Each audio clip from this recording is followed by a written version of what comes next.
let's take a minute to talk about superheroes, because we really don't talk about them often enough, unless maybe we're talking about Superman or something. But listen, superheroes, they all have one thing in common, and that's a big, hairy, audacious challenge, all right? And they have to face that challenge. And before they can do that, they have to identify their superpower and learn how to use it. Typically, you see, heroes, they evolve. They're not born knowing that they have the superpower. Rather, somewhere along the line, they discover that power and they learn how to use it to accomplish their mission. When I look out here today, I see a room full of real-life superheroes. Some of you have already found your superpowers. Some of you are still looking. But I can guarantee you one thing. If you put yourself out there, you will find your power. I can give one example of this weekend when Jennifer Abshire emailed me. Well, it wasn't this weekend, okay? It was a couple weeks ago. And she said, hey, how about a 3 to 5 session? I was like, oh my gosh, you're brilliant. You're brilliant, right? You identified a challenge, and you had a solution, and you stood up and you took action and you made that session happen, and it was fantastic. I walked in on that room, it was packed. I actually walked around the corner, saw all these people in this room, and I was like, oh my God, you showed up. It was great, all right? So put yourself out there, you'll find your superpower. You know, long before Teresa Strong knew that she was a superhero, she was a simple geneticist in a lab. A cancer therapy lab, mind you, but just, you know, a scientist. Then she was blessed with 2 identical twin boys, one of whom had PWS, and as researchers do, she started doing her research. And what she found was a little disappointing, all right? There was not much happening in the field of PWS research. Teresa had no idea she was going to be a superhero, you guys. No idea, until she met 2 other moms who had the same vision. They wanted a full and independent lives for their children. And together, Teresa Strong, Lauren Roth, who you also met, or Schwartz, as her maiden name, and Alice Veroslav, they combined their superheroes and they created the solution, FPWR. This trifecta has since attracted brilliant and energetic researchers into this field, along with thousands of volunteers, yourselves included, who have driven this organization forward and made it what it is today, the largest source of private funding for PWS research. So let's give our founding superhero a round of applause. I don't even know if she's in here, but let's make sure she can hear it. All right, she's outside somewhere. So the moral of the story is this: little by little, a little becomes a lot. Never, ever underestimate the power of 3 moms. They brought it, they did it. 3 moms and $50,000 has become hundreds of volunteers every year, over 106,000 donations, 200 plus cutting edge projects, and over 20 million invested in PWS research. But despite all of this, we still have so much more to do, because we cannot stop, we cannot slow down until every single one of our kids can live independently and have full and complete lives. That's our mission, and we are going to do that. Okay?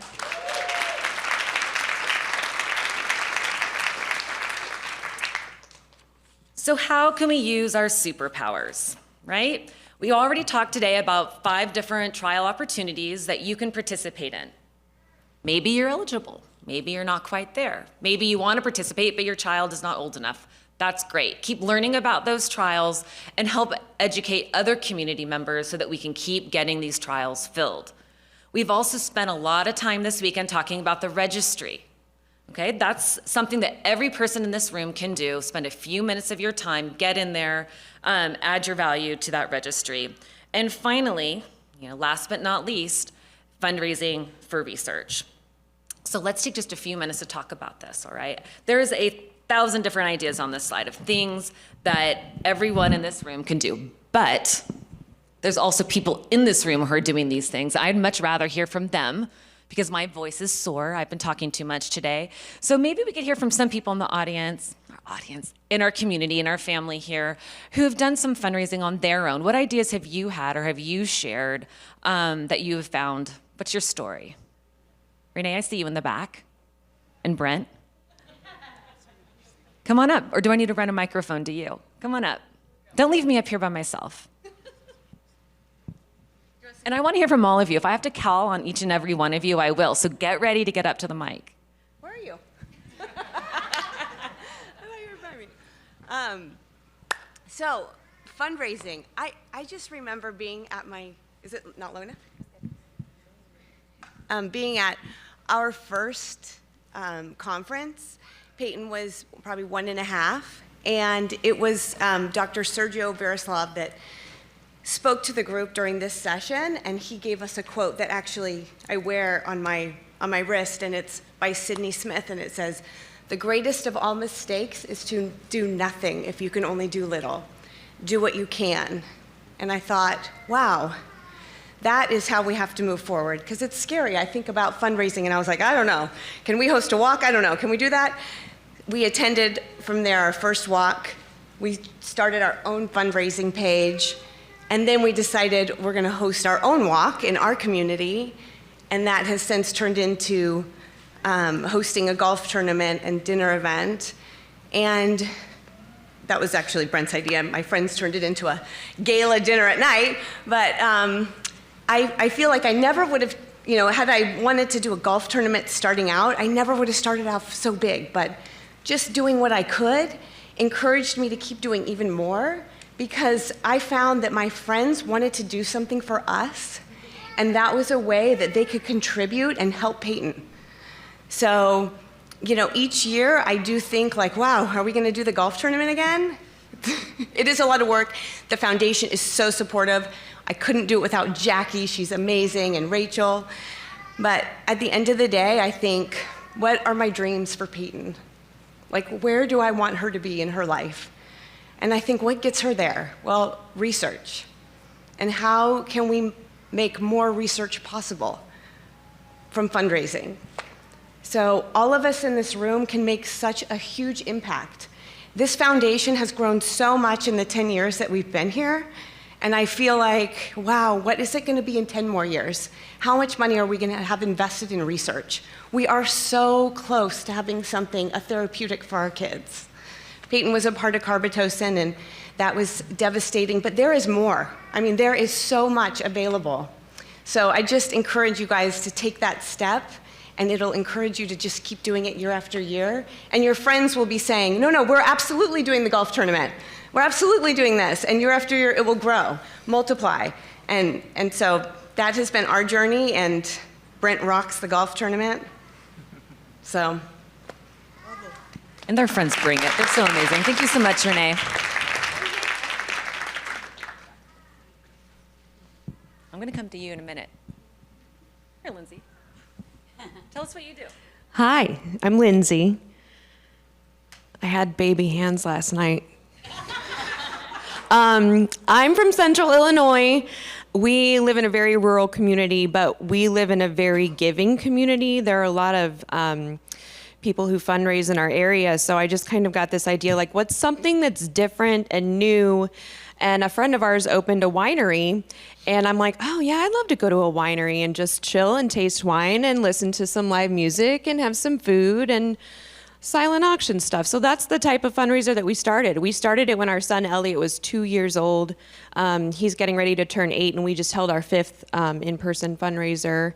And we, in our small community of 14,000 people, we raised $14,000 in a day, which, thank you, it's a drop in a bucket, but looking at every single thing, 3 days after our fundraiser closed, we got the email that VNS needed $14,000 more. And I said, oh yes, my checks will be coming very soon. So it was fulfilling to see that small amount from our small community could make a difference. But it kind of runs itself now. I have a little committee, which is my mom and her best friend and my aunt and my best friend, and we didn't meet once in person this year to plan it because it works. We just do the same thing every year, and I go through the same emotions. Do I want to do it again? And it's like, yeah, we got to do it again. Of course we're going to do it again. It's a beautiful day. Everyone has fun, and we make it a family-friendly event too. So, because our kids are there, and we want everyone to feel welcome. So we do silent auction and live auction and raffle, and the live auction is the best part because we auction off like the silliest stuff.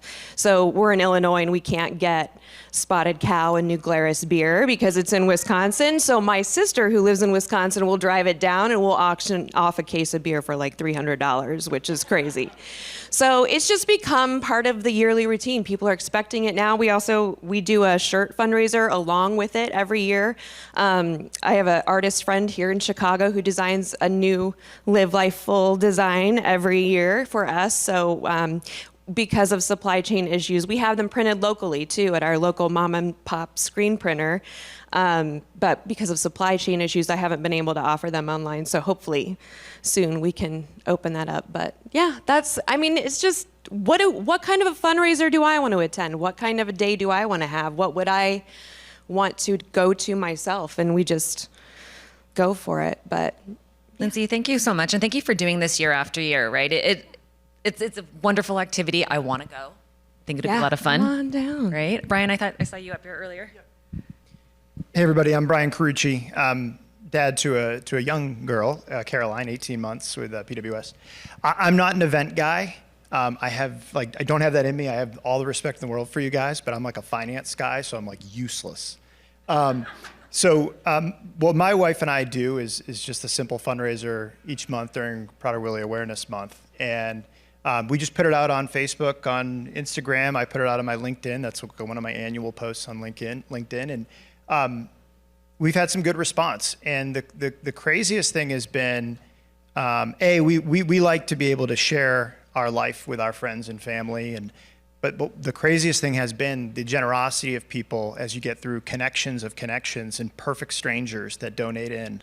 And it's, again, as like a greedy finance guy, it's been really enlightening, and like it makes me feel like I almost feel like I've been selfish my whole life in terms of when I see these perfect strangers that donate time, send you a heartfelt letter, and get involved each and every year. So the events are really cool and also bring in the most money, but every single person in this room can play a role at any level you feel comfortable.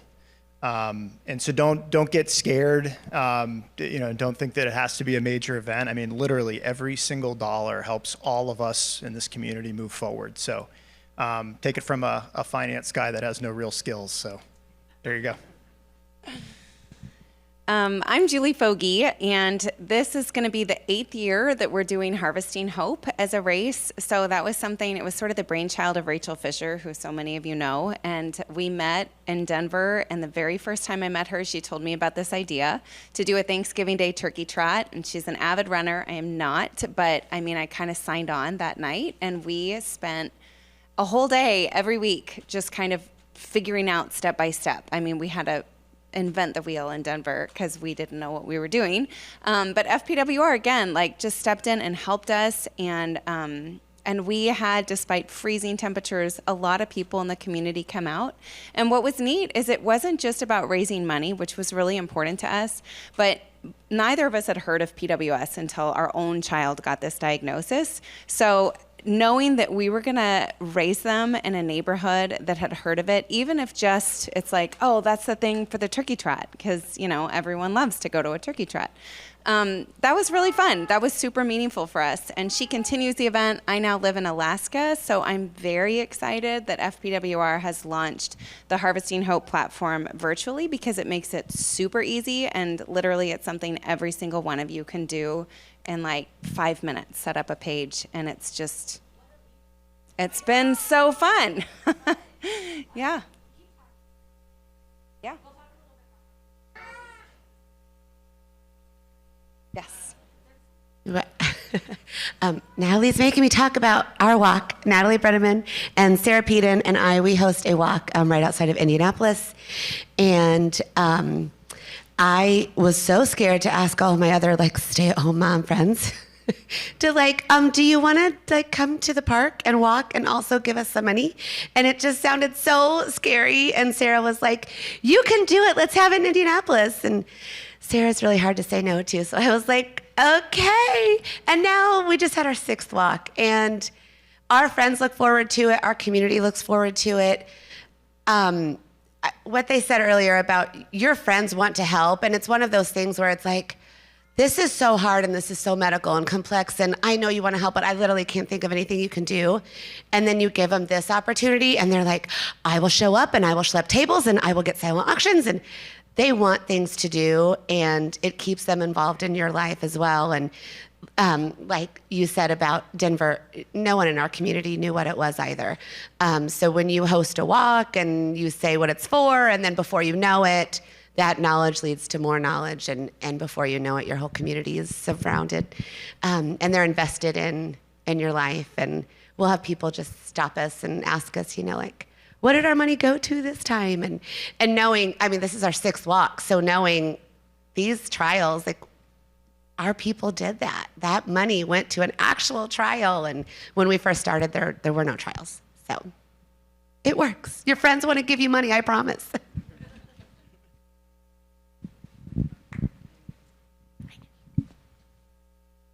Hi, my name's Colleen. I'm from New York, and Jackson is 6 years old. And we attended our first conference, the last in-person one in New Orleans, and I heard everyone speaking about planning events, and I was amazed. And I'm not really an event planner, but I was like, what can I do? So when I got home, I reached out to my Orange Theory at the time, and I was like, hey, Hello. Oh, sorry. I, told Jackson's story, and again, like everyone said, everyone was like, "Yeah, this is awesome," and people started putting together raffles and baskets, and like I did nothing. I just told them about Jackson, and everyone wanted to help. So that was the first thing that we did, and then I'm running the New York City Marathon in November, and I made a quick video just on my lunch break, and I posted on Facebook, and it was like, in one day we raised like $8,000 because friends and family they want to help. They want to give us their money. They love us. They love Jackson. So even though it's just a little something, it's something. I don't know what we're going to do next because I don't want to run anymore. So I'll have to figure that out. But just a little something, it goes a long way. And start small, I guess. Did I miss anyone else who was jumping for a mic? Natalie? Okay, I'm gonna try to channel my inner Deepan Singh. I know what I'm talking about up here, so get ready. We're gonna talk about harvesting hope, which I want to thank Rachel Fisher and Julie Fogy. They were the masterminds behind this brand, and then Sarah Peden last year brought the virtual Harvesting Hope Turkey Trot to a broader audience, so we're really excited to bring it back again this year. There is a match this year, so if you're interested, there is a matching opportunity. If you participated in Harvesting Hope, can you give me like a whoop whoop? Okay, it's really fun. It's really fun to participate. It is a virtual distance challenge, and anybody is welcome to join us. If you are a seasoned runner or you are a walker, that's fine. Stroller miles count towards your overall distance. It's great. So come on and register. We've got a QR code here. It runs from October 5th through Thanksgiving Day. And all you have to do is launch a fundraiser. We can help with that side, and then we use it's called Strava. It's an app, and that's how you calculate your miles. So, and then you just go out. You go out for walks, and we've got a leaderboard. It's really fun. My son with PWS is 6, Evan, and he was dragging me out against my will. I was like, it's cold, it's raining. He was like, let's go, we're gonna walk the dog. So he really wanted to see his miles add up. He was really into that and the leaderboard. So that is Harvesting Hope. So join us, it's a lot of fun. Okay, we're good? Okay, if you could, we don't have any like Jeopardy music right now, but we're going to take a little, like a survey. So if you could scan this QR code, we'll give you a few minutes to fill that out. We want to find out how you want to participate, because really it can be anything, as we heard today. It could be anything you're interested in. So we want to know how you want to get involved so we can help you out.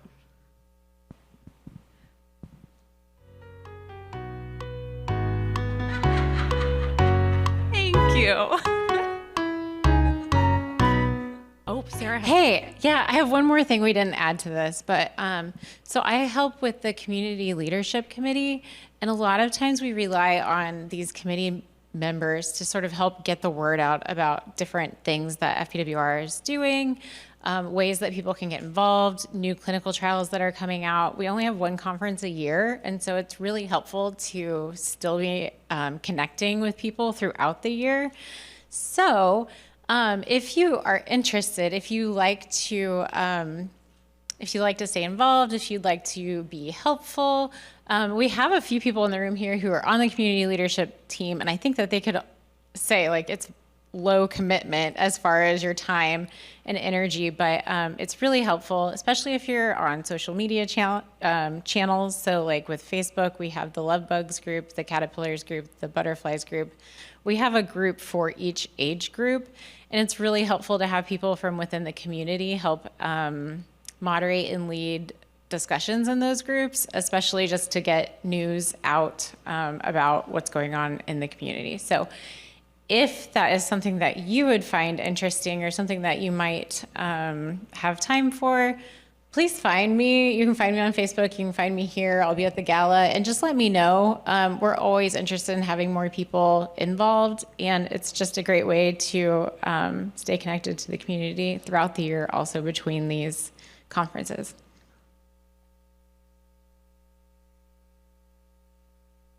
I am feeling energized. Thank you, everybody. This was a great session. I feel full of hope and ready to go. And can I get a little drum roll, please? See you in Denver.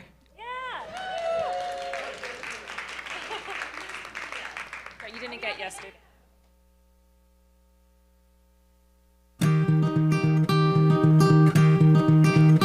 I will fight. I will fight for you. I always do until my heart is black and blue. And I will stay with you. We'll make it to the other side like lovers do. I'll reach my hands out in the dark and wait for yours to, until I can wait for you. I'll wait for you. 'Cause I'm not giving up. I'm not giving up, no, not yet. Even when I'm down to my last breath. Even when they say there's nothing left. So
will fight for you.